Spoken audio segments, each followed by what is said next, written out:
रिद्धि की सास को हर वक्त अपने मायके का गाना गाने की आदत थी। अरे बस करना माँ, मामा का ये किस्सा तो 50 बार पहले भी सुना चुकी है। अरे हाँ, तो क्यों ना बताऊं। तेरे चाचा तो उस वक्त हाथ झाड़ कर खड़े हो गए थे, तब मामा ही था तेरा जो आगे आया और मदद की। देखो अब ठीक है ना, जो हो गया सो हो गया।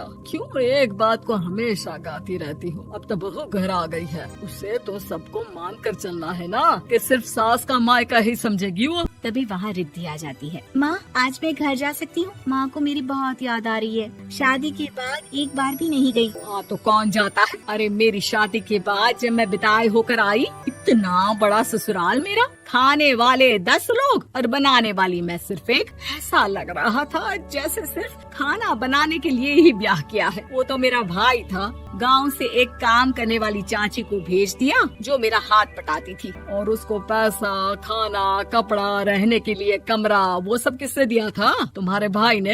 ये मामला रोज का था। ससुर भी जब गुस्सा होते तो वो सारी बात कह देते जो उनके मन में इतने समय से चल रही थी। मेरा भाई, भाभी, भतीजा, भतीजी सब छुड़वा दिया। मैंने जीवन भर सिर्फ तुम्हारे परिवार वालों से निभाया, लेकिन अब भी चैन नहीं है तुमको। बहू के सामने सास को लगा कि उसकी बेइज्जती हो रही है।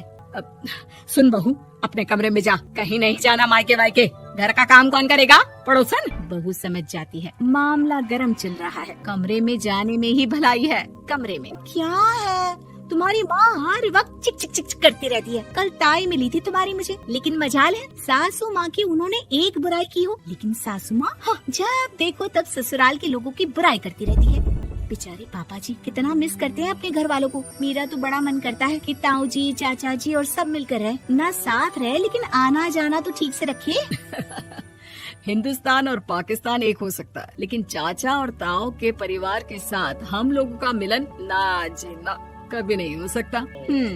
ये बात है। देखिए मेरे साथ ना ज्यादा चैलेंज मत करिएगा। ऐसा कोई काम नहीं है जो मैं नहीं कर सकती। ससुर जी जो कि बहू की बात सुन रहे थे सामने आ जाते हैं। अरे बेटा, तू ये कर सकती है तो प्लीज मेरा परिवार किसी तरह मुझसे मिलवा दे। सारी जवानी तो मैंने किसी तरह काट ली, लेकिन जीवन के इस पड़ाव पर बहुत याद आती है मेरे परिवार की। हाँ पिताजी, आप चिंता मत करिए, बस मेरा साथ देते रहिए आप दोनों। फिर देखिए कैसे माँ जी भी ठीक हो जाएंगी और पूरा परिवार भी एक हो जाएगा। थोड़ी देर बाद बहू सामान लेकर घर से निकल रही होती है कि मना किया था ना तुझे मायके जाने के लिए, फिर क्यों जा रही है? बहू कुछ कहती इससे पहले ही बेटा बोलने लगता है। क्या है माँ, वो घर जा रही है। वैसे भी उसके माता पिता ने मुझे 10 लाख दिए तब जाकर मेरा काम शुरू हो पाया, वरना तूने मेरे लिए किया क्या है? अरे वाह बेटा, बचपन से पढ़ाया लिखाया, तेरे दुख दर्द में जगी, और आज वो लोग तुझे सही लग रहे हैं। और फिर ससुराल में लड़की खुश रहे, ये तो मायके वालों की जीवन भर की जिम्मेदारी रहती है। तो ये तुमको भी तो सोचना था ना।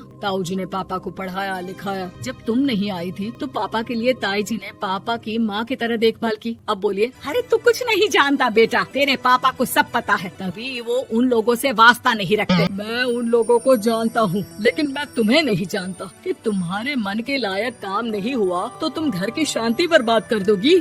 सास जोर जोर से चिल्लाने लगती है। तभी वहाँ सास का भाई आ जाता है। अरे क्यों आप लोग मेरी बहन को परेशान करते रहते हैं? पहले ये जीजा कम थे, जब बहू भी आ गई। बहन, मैंने तो 30 साल पहले ही बोला था अपना हिस्सा ले और छोड़ इन लोगों को, चल अपने साथ। बहू समझ जाती है कि मामा ससुर की नजर किस पर है। देखा, तुम लोग मुझे अकेला मत समझना, मेरा भाई खड़ा है आज भी मेरे लिए। बहू मायके जाती है और आते वक्त साथ में एक नौकरानी ले आती है। अरे बहू, कुछ खाने को दे दे। अरे आंटी, क्यों भाभी को परेशान करती रहती हो? उनके भाई ने मुझे जिम्मेदारी दी है, किसी भी चीज की परेशानी नहीं होनी चाहिए भाभी को, जो चाहिए मुझे बोलने का। आय हाय, बहू के मायके वालों का इतना दखल। ये मेरा घर है, कोई कल का आए इसे पूरा कैप्चर कर ले, ये बर्दाश्त नहीं होगा मुझसे। क्या हो गया सासू माँ, क्यों सुबह सुबह चिल्ला रही हैं? चमेली, ओ चमेली, क्या कहा था मेरे भाई ने तुझे? अरे दीदी बहुत तेज है आपकी सासू माँ, मैंने तो बोला कुछ चाहिए तो मांग लो मुझसे। अरे निकल यहाँ से, घर को रेलवे स्टेशन बना रखा है, जो देखो वो घुमा जा रहा है यहाँ से वहाँ। ये कहीं नहीं जाएगी, ये जाएगी तो घर का काम कौन करेगा? मैं। हाँ,